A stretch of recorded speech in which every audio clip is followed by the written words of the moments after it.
ৰঙা নাকটোৱে সূৰ্যক পিন্ধা তিৰোতাগৰাকীৰ সন্তানক কিয় ঘিন কৰে?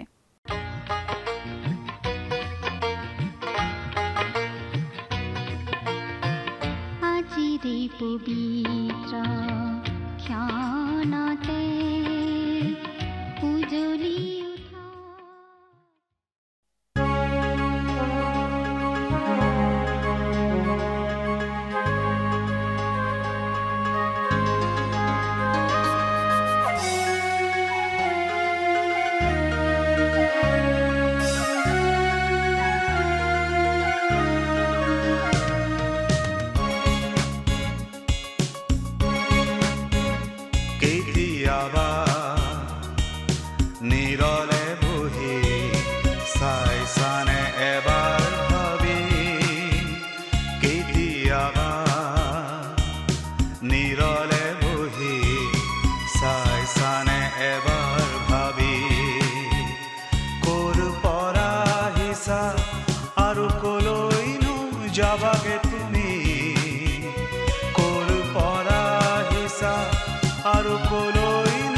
যাবাগে তুমি তোমাৰ জীৱনৰ লক্ষণ কি কেতিয়াবা নিৰলে বহি চাইছানে এবাৰ ভাবি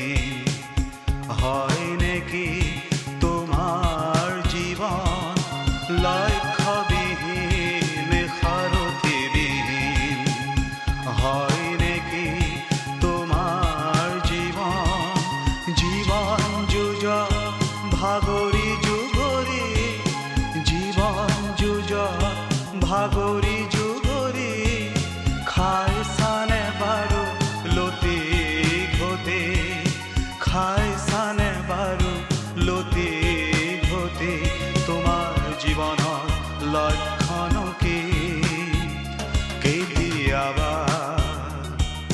নিৰলে বহি চাইছানে এবাৰ ভাবি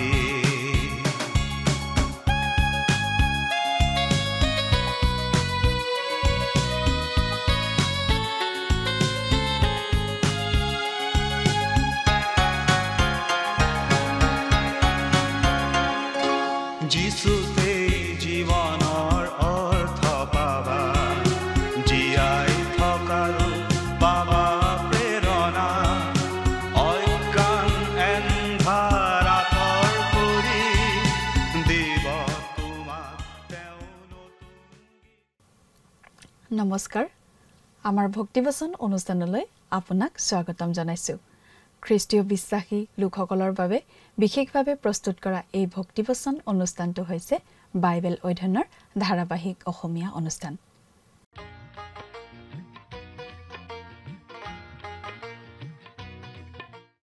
প্ৰিয় দৰ্শক, আপুনি যদি আমাৰ আগৰ অনুষ্ঠানটো শুনিছিল তেনেহলে আপোনাৰ নিশ্চয় মনত আছে যে আমি এতিয়া বাইবেলৰ নতুন নিয়ম খণ্ডৰ প্ৰকাশিত বাক্য নামৰ পুস্তকখন অধ্যয়ন কৰি আছো। আৰু যোৱা অনুষ্ঠানত আমি এই প্ৰকাশিত বাক্য পুস্তকৰ 11 নম্বৰ অধ্যায়ৰ 13 নম্বৰ পদৰ পৰা 19 নম্বৰ পদলৈকে পঢ়ি তাৰ ভিত্তিত আগবঢ়োৱা আলোচনা শুনিবলৈ পালো। আজিৰ অনুষ্ঠানত আমি এই প্ৰকাশিত বাক্য পুস্তকখনৰ 12 নম্বৰ অধ্যায়ৰ 1 নম্বৰ পদৰ পৰা 4 নম্বৰ পদলৈকে পঢ়ি তাৰ ভিত্তিত আগবঢ়োৱা আলোচনা শুনিবলৈ পাম।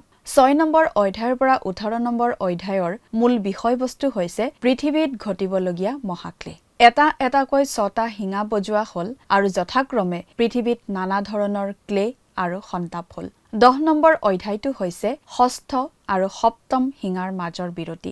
11 নম্বৰ অধ্যায়ৰ প্ৰথম 14টা পদতো এই ব্যৱধানৰ সময়খিনি চলি থাকে। এটা বিৰাট ডাঙৰ ভূমিকম্প হ'ব।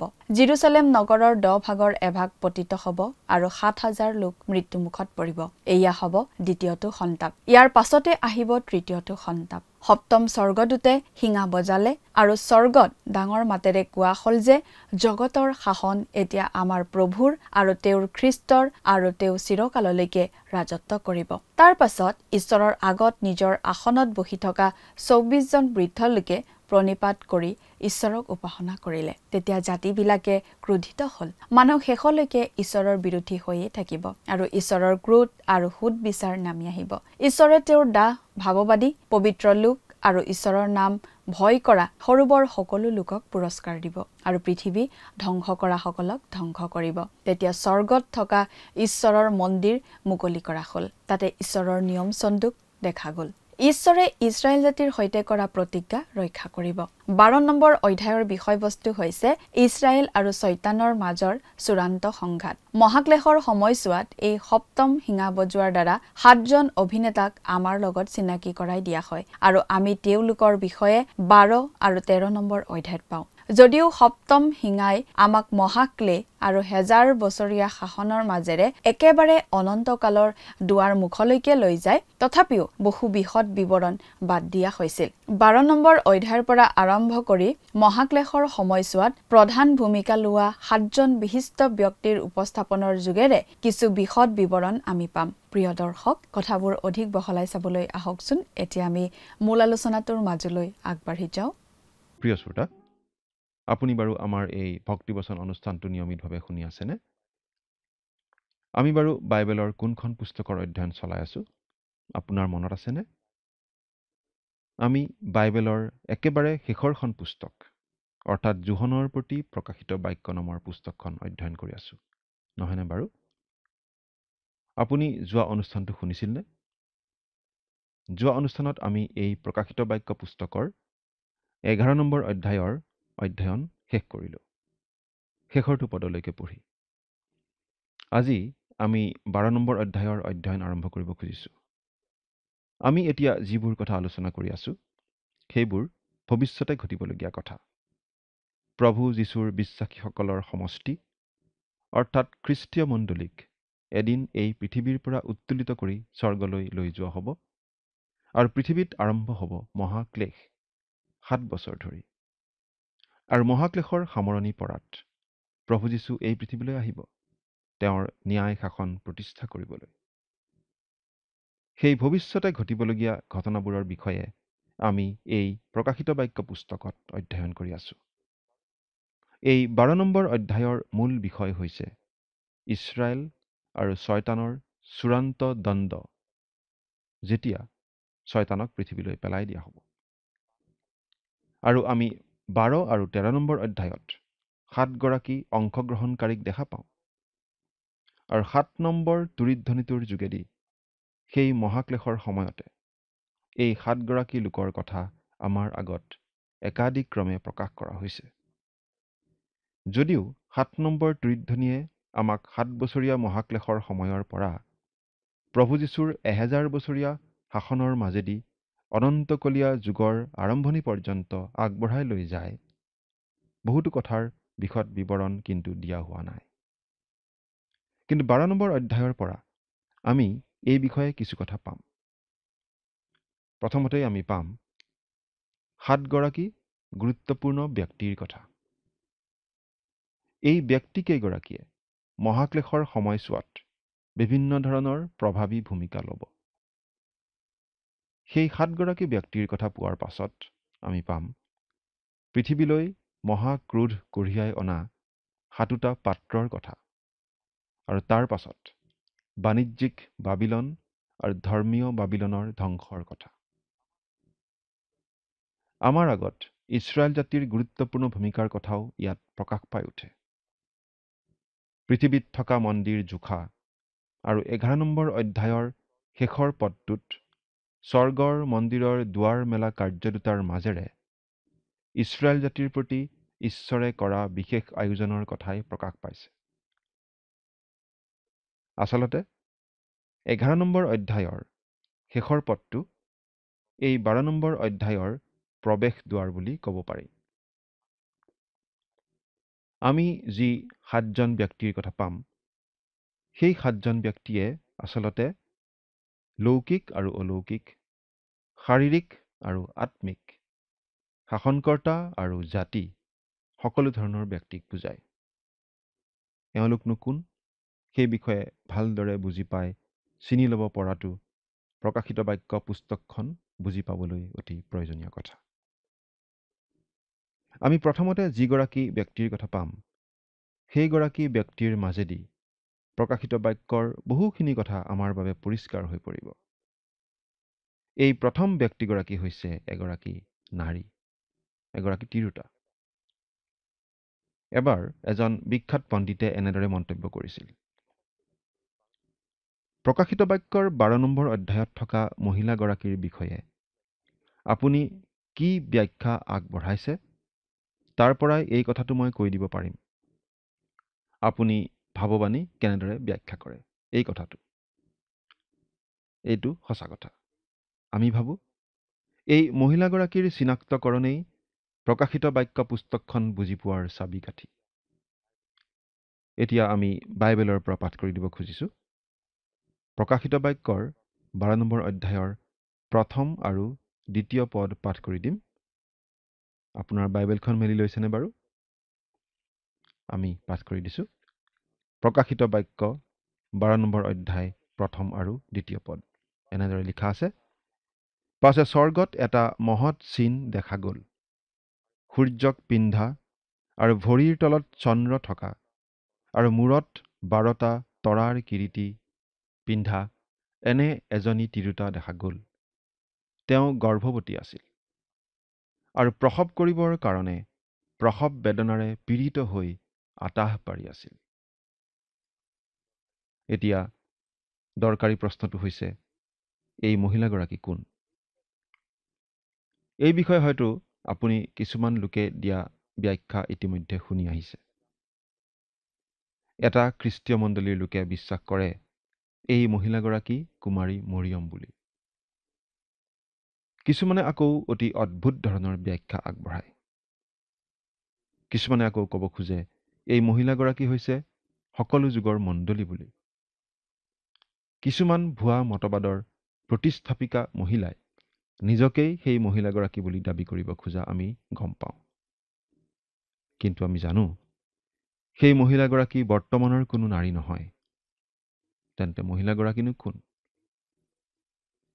এই মহিলাগৰাকীৰ পৰিচয় চিহ্ন হৈছে সূৰ্য, চন্দ্ৰ আৰু তৰাকেইটা। এই চিহ্নকেইটা ইছৰাইলৰ। কাৰণ আমি যোছেফৰ সপোনত এইদৰে পঢ়িবলৈ পাইছিলোঁ, পাছে যোছেফে আৰু এটা সপোন দেখি তেওঁৰ ককায়েকবিলাকৰ আগত তাৰ বৃত্তান্ত ক'লে, বোলে চোৱা, মই আৰু এটা সপোন দেখিলোঁ। তাতে চোৱা, সূৰ্য, চন্দ্ৰ আৰু 11টা তৰাই মোৰ আগত প্ৰণিপাত কৰিলে। তেওঁ ইয়াকে তেওঁৰ বাপেক আৰু ককায়েকবিলাকক ক'লত তেওঁৰ বাপেকে তেওঁক দবিয়াই ক'লে, তই এইটো কি সপোন দেখিলি? মই, তোৰ মাৰ আৰু ককায়েৰহঁত আমি তোৰ আগত মাটিত পৰি প্ৰণিপাত কৰিবলৈ আহিমনে? আদি পুস্তক 37 অধ্যায় 9 আৰু 10 পদ। এই সপোনৰ কথা যোছেফে যেতিয়া জনাইছিল, তেতিয়া বাপেক জাকুবে নিজক, যোছেফৰ মাক ৰাহেল আৰু যোছেফৰ 11জন ভাই ককায়েকক ক্ৰমে সূৰ্য, চন্দ্ৰ আৰু তৰাকেইটা বুলি ব্যাখ্যা কৰিছিল। আৰু আমি এই কথা জানো যে সঁচাকৈ জাকুব আৰু তেওঁৰ বাকী সন্তান কেইজনে যোছেফৰ ওচৰত মূৰ নত কৰিব লগা হৈছিল বিশেষ পৰিস্থিতিত। অৱশ্যে তাৰ আগে আগে ৰাহেলৰ মৃত্যু হৈছিল। মহিলাগৰাকী স্বৰ্গত এটা প্ৰতীক বা চিন। অৱশ্যে তেওঁৰ কাম কাজ এই পৃথিৱীত। তেওঁ আক্ষৰিক অৰ্থত মহিলা নহয়, এটা প্ৰতীকহে। মহিলাগৰাকীৰ কাম কাজ ইছৰাইলৰ লগত একে, কাৰণ ইছৰাইলে খ্ৰীষ্টক জন্ম দিছিল, কাৰণ খ্ৰীষ্টই হৈছে সেই সন্তান। বৰদিনৰ সময়ত আমি খ্ৰীষ্টৰ জন্মৰ সৈতে জড়িত শাস্ত্ৰপদ পঢ়োঁ। বিশেষকৈ যিচয়া ভাৱবাদীয়ে লিখা পুস্তকৰ 9 নম্বৰ অধ্যায়ৰ 6 নম্বৰ পদটো আমি প্ৰায়ে পঢ়োঁ। আচলতে এই পদটো যেতিয়া আমি ভালদৰে চিন্তা কৰি চাওঁ, তেতিয়া কিছুমান বেলেগ ধৰণৰ কথা বুজি পাওঁ। ইয়াত আমি এনেদৰে পঢ়িবলৈ পাওঁ যে আমালৈ এটি ল'ৰা জন্মিল, এটি পুত্ৰ দান কৰা হ'ল। ইয়াত যিচয়াই আমালৈ বুলি কওঁতে বাৰু কালৈ বুলি বুজাইছে? খ্ৰীষ্টীয় মণ্ডলীৰ কথা নে? নহয়। ইছৰাইল জাতিৰ প্ৰতি সম্বোধন কৰিহে যীচয়া ভাৱবাদীয়ে এই পুস্তকখন লিখিছিল। গতিকে ইয়াত আমালৈ বুলি কওঁতে তেওঁ খ্ৰীষ্টীয় মণ্ডলীৰ কথা বুজোৱা নাই, ইছৰাইল জাতিৰ কথা বুজাইছে। আকৌ তেওঁ পৰিত্ৰাতাৰ সম্বন্ধে নহয়, শাসনকৰ্তা সম্বন্ধেহে কৈ আছে। শাসনকৰ্তা, মন্ত্ৰী, ৰজা, যিজনা আহি এদিন তেওঁবিলাকক শাসন কৰিব, সেই খ্ৰীষ্ট, সেই মচীহৰ কথা। কিয়নো আমালৈ এটি ল'ৰা জন্মিল, এটি পুত্ৰ দান কৰা হ'ল। মন কৰিবচোন, এটি ল'ৰা জন্মিল মানুহৰ সন্তান হিচাপে, আৰু এটি পুত্ৰ দান কৰা হ'ল, কাৰণ তেওঁ ঈশ্বৰৰ অনন্তকলীয়া পুত্ৰ। তেওঁ আগৰ পৰাই আছে, আৰু তেওঁৰ কান্ধত শাসনভাৰ অৰ্পিত হ'ব। ইয়াত পৰিত্ৰাতাৰ কথা কোৱা নাই, কিন্তু ৰজা হিচাপে আহিবলগীয়া খ্ৰীষ্টৰ কথাহে কোৱা হৈছে। আৰু সেই কথা ঘটা দেখিম আমি এই প্ৰকাশিত বাক্য পুস্তকত। আৰু তেওঁ আশ্চৰ্য, মন্ত্ৰী, পৰাক্ৰমী ঈশ্বৰ, অনন্তকাল স্থায়ী পিতৃ আৰু শান্তিৰাজ নামেৰে প্ৰখ্যাত হ'ব। তেওঁ নহালৈকে পৃথিৱীত শান্তি স্থাপন নহয়। শান্তিৰ কাৰণে মানুহে চেষ্টা চলাই আহিছে, নেতাসকলে চেষ্টা চলাই আহিছে, কিন্তু কেতিয়াও সফল হ'ব পৰা নাই। কাৰণ মানুহৰ অন্তৰ সলনি নোহোৱা পৰ্যন্ত শান্তি আহিব নোৱাৰে। একমাত্ৰ প্ৰভু যীশুখ্ৰীষ্টইহে সেই কাম কৰিব পাৰে, কাৰণ তেওঁ হৈছে শান্তিৰাজ। যীচয়াই আমালৈ এটি ল'ৰা জন্মিল বুলি কওঁতে ইছৰাইল জাতিৰ কথা বুজাইছে, আৰু জোহনে ইয়াত সেই কথাটোকে উল্লেখ কৰিছে। ৰোমিয়া 9:4-5 এনেদৰে লিখা আছে, তেওঁবিলাক ইছৰাইলীয়া আৰু তুলনীয়া পুত্ৰৰ বাপ, ঐশ্বৰ্য, নানা ধৰ্ম নিয়ম, ব্যৱস্থা দান, আৰাধনা, প্ৰতিজ্ঞাসমূহ এইবোৰ তেওঁবিলাকৰেই। ওপৰপুৰুষসকলো তেওঁবিলাকৰেই, আৰু শৰীৰৰ সম্বন্ধে খ্ৰীষ্টও তেওঁবিলাকৰ পৰাই হ'ল। তেওঁ সৰ্বোপৰি ঈশ্বৰ, যুগে যুগে ধন্য। আমেন। পাচনি পৌলে ইছৰাইলীয়া লোকৰ কথা কৈছে, আৰু তেওঁ প্ৰশ্ন কৰে, ইছৰাইলনো কোন? আৰু তাৰ উত্তৰ হৈছে, যি জাতিৰ যোগেদি মাংস ৰূপত খ্ৰীষ্ট আহিল, অৰ্থাৎ যি জাতিত খ্ৰীষ্ট জন্মিল। প্ৰভু যীশুখ্ৰীষ্ট জাতিত যিহুদী হিচাপেই জন্মগ্ৰহণ কৰিছিল। এই বিষয়ে নিশ্চয় আমাৰ একো সন্দেহ নাই। প্ৰভু যীশু জন্মিছিল বৈতলেহেমত, কিন্তু তেওঁ আহিছিল অনন্তকালৰ পৰা। আকৌ প্ৰসৱ বেদনাৰ কথাটো ইছৰাইলৰ সৈতে জড়িত। আমি বাইবেলৰ পৰা আৰু এটা পদ পাঠ কৰি দিব খুজিছোঁ। যীচয়া 66:7-8 বেদনা হোৱাৰ পূৰ্বেই চিউনে প্ৰসৱ কৰিলে, গৰ্ভবেদনা নৌহওঁতেই তেওঁৰ এটি পুত্ৰ সন্তান জন্মিল। এনে কথা কোনে শুনিলে? এনে কৰ্ম কোনে দেখিলে? একেদিনাই জানো কোনো দেশ উৎপন্ন হয়, বা কোনো জাতি জানো একেবাৰে প্ৰসৱ হ'ব পাৰে? কিয়নো চিউনে গৰ্ভবেদনা পোৱা মাত্ৰে নিজৰ সন্তানবিলাকক প্ৰসৱ কৰিলে। খ্ৰীষ্ট বৈতলেহেমত জন্মগ্ৰহণ কৰাৰ পাছত ইছৰাইলে মহাক্লেশৰ মাজেদি পাৰ হ'ব লাগিব। গৰ্ভবেদনা নৌহওঁতেই তেওঁৰ এটি পুত্ৰ সন্তান জন্মিল, অৰ্থাৎ খ্ৰীষ্ট। অৰ্থাৎ খ্ৰীষ্টৰ জন্মৰ পাছতহে সেই মহাক্লেশ, সেই প্ৰসৱ বেদনা ইছৰাইলে ভুগিব লাগিব। গতিকে ইয়াত উল্লেখ কৰা মহিলাগৰাকী আমি ইছৰাইল জাতি বুলি বুজি পালোঁ। আমি জানো এই মহাক্লেশ আৰম্ভ হোৱাৰ আগে আগেই খ্ৰীষ্টীয় মণ্ডলী স্বৰ্গলৈ যাব। গতিকে এই মহিলাগৰাকী মণ্ডলী হ'বই নোৱাৰে। এই মহিলাগৰাকী ইছৰাইল জাতিৰ প্ৰতীক। এতিয়া আমাক আন এটা চৰিত্ৰৰ সৈতে পৰিচয় কৰাই দিয়া হ'ব। এই চৰিত্ৰটো নিঃসন্দেহে আনন্দদায়ক নহয়। এইটো হৈছে ৰঙা নাগ। এইটো কিবা হাঁহি উঠা ধৰণৰ বৰ্ণনা নহয়, অতি গুৰুগম্ভীৰ কথা। পাঠ কৰি দিম 3 আৰু 4 পদ। আৰু স্বৰ্গত আন এটা চিন দেখা গ'ল।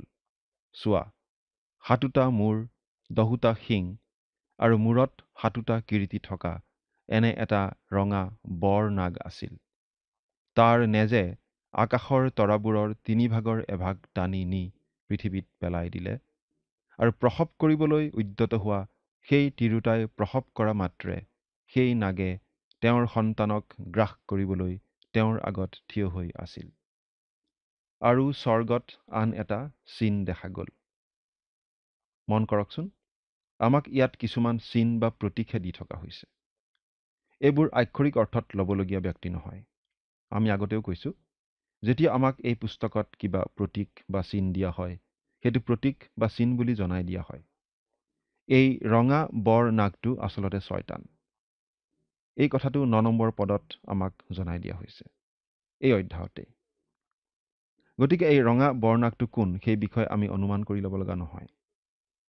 এই দ্বিতীয় চিনটোৰ মাজেদি শয়তানৰ প্ৰকৃত চৰিত্ৰ প্ৰকাশ পাই উঠিছে। আচল ৰূপটো ওলাই পৰিছে। সকলো আৱৰণ গুচাই দিয়া হৈছে। প্ৰথমতে শয়তানক বৰ নাগ বুলিছে, কাৰণ শয়তানৰ শক্তি প্ৰচুৰ। শয়তানেই জগতৰ ৰাজ্যবোৰ নিয়ন্ত্ৰণ কৰে, আৰু আনকি শয়তানে সেই সকলোবোৰ ৰাজ্য যীশুখ্ৰীষ্টক দিবলৈ প্ৰলোভন দেখুৱাইছিল, যদিহে যীশুখ্ৰীষ্টই তেওঁৰ প্ৰতি আনুগত্য দেখুৱায়। এই কথা আমি পঢ়িবলৈ পাইছিলোঁ মথিয় লিখা শুভবাৰ্তা 4 নম্বৰ অধ্যায়ৰ 8 আৰু 9 পদত। নিজে সকলো পূজা উপাসনা লাভ কৰিব খোজাটো শয়তানৰ লক্ষ্য। এই পৃথিৱীৰ ৰাজ্যবোৰ শয়তানৰ। আজি শয়তানেই ৰাজ্যবোৰ নিয়ন্ত্ৰণ কৰি আছে। এই কথা আমি অনুভৱ কৰোঁ বা নকৰোঁ, এইটোৱেই সত্য। শয়তানক ৰঙা বুলি কোৱা হৈছে, কাৰণ শয়তান আৰম্ভণিৰেই পৰা নৰবধি। যোহন 8 নম্বৰ অধ্যায়ৰ 44 পদ চালে এই কথা আমি বুজি পাওঁ। মানৱ জীৱনৰ প্ৰতি শয়তানৰ অলপো দয়া মমতা নাই। ইমানবোৰ মানুহে কিয় শয়তানৰ বশত চলি থাকে আমি বুজি নাপাওঁ। আজি বাৰু মদ্যপান কৰি কিমান মানুহৰ মৃত্যু ঘটি আছে আমি মন কৰিছোনে? আজি ৰাগিয়াল দ্ৰব্যই আচলতে সকলোতকৈ ডাঙৰ নৰহত্যাকাৰী। আৰু এই সকলোবোৰৰ পিছত আচলতে শয়তানেই আছে। শয়তানে মানুহৰ জীৱনৰ মূল্য নুবুজে। তৃতীয়তে, শয়তানক কোৱা হৈছে নাগ বুলি, কাৰণ শয়তানৰ চৰিত্ৰ অতি ভয়াৱহ। শয়তানক যেতিয়া সৃষ্টি কৰা হৈছিল, তেতিয়া শয়তানক শয়তান হিচাপে সৃষ্টি কৰা হোৱা নাছিল। সৃষ্টি কৰা হৈছিল অতি সুন্দৰ লুচিফাৰ হিচাপে। কিন্তু ঈশ্বৰৰ প্ৰতি বিদ্ৰোহ কৰি লুচিফাৰ শয়তান হ'ল। আৰু এতিয়া শয়তান হৈছে মন্দতা আৰু ঘৃণনীয় কাজকৰ্মৰ গৰাকী। ঈশ্বৰে সৃষ্টি কৰা সকলোবোৰ সৃষ্টিৰ ভিতৰত এতিয়া শয়তানেই হৈছে সকলোতকৈ ভয়ানক। শয়তান মোৰ শত্ৰু, আৰু যদিহে আপুনি ঈশ্বৰৰ সন্তান, তেন্তে শয়তান আপোনাৰো শত্ৰু। 13 নম্বৰ অধ্যায়ত আমি যি পশুৰ কথা পাওঁ, সেই পশু আৰু এই নাগৰ মাজত সাদৃশ্য আছে, এই কাৰণেই যে দুয়ো ৰোমীয়া সাম্ৰাজ্য পুনৰ গঠন কৰিব। আৰু খ্ৰীষ্টাৰীক শয়তানেই শক্তি দিয়ে আৰু নিয়ন্ত্ৰণ কৰে। ৰোমীয়া শক্তিয়ে হেৰোদ আৰু পিলাত দুয়োটা আহিলা ব্যৱহাৰ কৰি নাৰীৰ সন্তান অৰ্থাৎ যীশুখ্ৰীষ্টক ধ্বংস কৰিবলৈ চেষ্টা কৰে। 7টা মূৰ। শয়তানক সৃষ্টি কৰোঁতে সম্পূৰ্ণ জ্ঞানেৰে সৃষ্টি কৰা হৈছিল, আৰু শয়তান আৰম্ভণিতে মুখ্য স্বৰ্গদূত আছিল। অৰ্থাৎ জ্ঞানেৰে পূৰ্ণ আৰু সৌন্দৰ্যত সিদ্ধ আছিল এই শয়তান। সেই বিষয়ে আমি যিস্কেল পুস্তকৰ 28 নম্বৰ অধ্যায়ৰ 12 নম্বৰ পদত পঢ়িবলৈ পাওঁ। ইয়াতে আমি দেখোঁ শয়তান সম্বন্ধে জগতৰ দুটা ভুল ধাৰণাৰ কথা।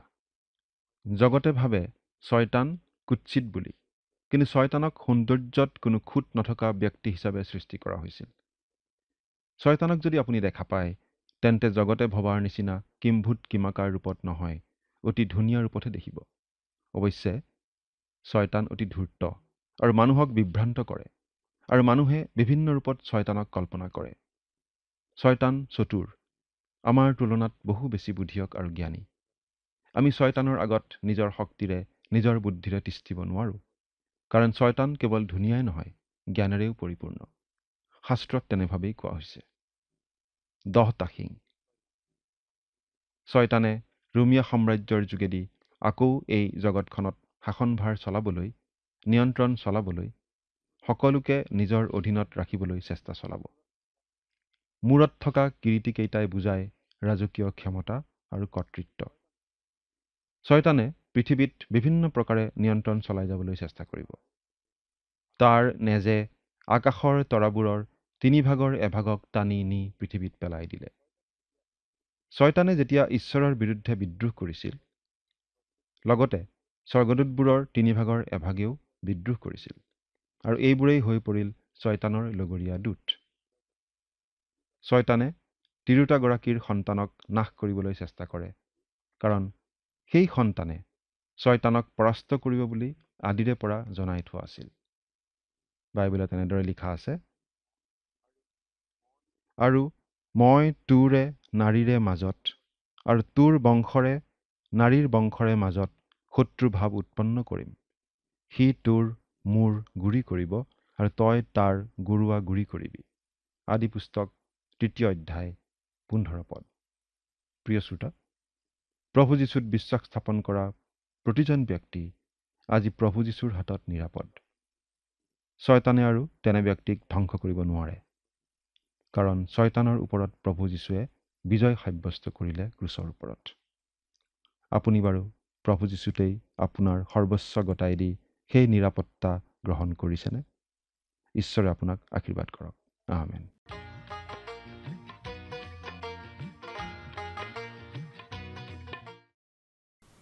সূৰ্যক পিন্ধা আৰু ভৰিৰ তলত চন্দ্ৰ থকা, মূৰত 12টা তৰা থকা কিৰীটি পিন্ধা মহিলাগৰাকী স্বৰ্গত এক চিন, যদিও তেওঁৰ কাৰ্যক্ষেত্ৰ ইয়াত পৃথিৱীত। সেই মহিলাগৰাকী আক্ষৰিক নাৰী নহয়, তেওঁ এগৰাকী প্ৰতীক। মহিলাগৰাকীৰ কথাবোৰ ইছৰাইলৰ সৈতে মিল খায়, কাৰণ ইছৰাইলেই খ্ৰীষ্টক জন্ম দিছিল, যিজন মহিলাগৰাকীৰ সন্তান।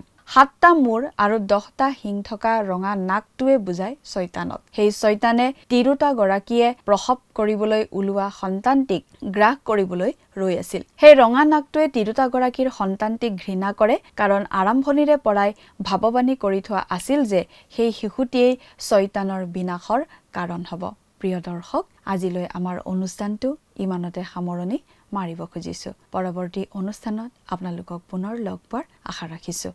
সামৰণি মৰাৰ আগতে আহকচোন আমি খন্তেক প্ৰাৰ্থনাত মূৰ দুৱাওঁ। স্বৰ্গত থকা অতি মৰমীয়াল দয়ালু পিতৃ ঈশ্বৰ, ধন্য হওক প্ৰভু তোমাৰ নাম। দয়ালু মৰমীয়াল পিতৃ ঈশ্বৰ, প্ৰাৰ্থনা কৰিছোঁ এই সময়তে তোমাৰ পবিত্ৰ বাক্য প্ৰভু যিমানসকল দৰ্শকসকলে চাই আছে, এই বাক্য তেওঁলোকে বুজি পাইছে বুলি বিশ্বাস ৰাখোঁ। আৰু প্ৰভু এই বাক্যই যাতে তেওঁলোকৰ জীৱন শুধৰণি কৰাত যাতে সহায় কৰে, আৰু প্ৰভু এদিন যাতে তেওঁলোকে তোমাক ধন্যবাদ যাতে দিব পাৰিব, লগতে নিজৰ সাক্ষ্য যাতে তুলি ধৰিব পাৰিব, তেনে তুমি আশীৰ্বাদ কৰা। আৰু তেওঁলোকৰ সকলো প্ৰয়োজনীয়বিলাক প্ৰভু তুমি পূৰণ কৰিবা। এই সকলো যাচনা মহান ত্ৰাণকৰ্তা প্ৰভু যীশুখ্ৰীষ্টৰ নামত অৰ্পণ কৰিলোঁ। আমেন। প্ৰিয় দৰ্শক, যোৱা অনুষ্ঠানৰ প্ৰশ্নটোৰ শুদ্ধ উত্তৰটো হৈছে এনচাৰ অপশ্যন বি ৭,০০০। আজিৰ অনুষ্ঠানৰ ওপৰত আধাৰিত প্ৰশ্নটো হৈছে ৰঙা বৰ নাকটো কাৰ প্ৰতীক?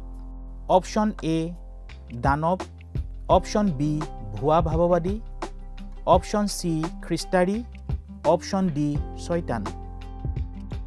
প্ৰিয় দৰ্শক, আজিৰ প্ৰশ্নৰ সঠিক উত্তৰটো আজি সন্ধিয়া ৬ বজাৰ আগেয়ে আপোনাৰ নাম আৰু সম্পূৰ্ণ ঠিকনাৰে সৈতে আমালৈ 7429840242 নম্বৰত SMS নাইবা হোৱাটছআপ যোগে প্ৰেৰণ কৰক।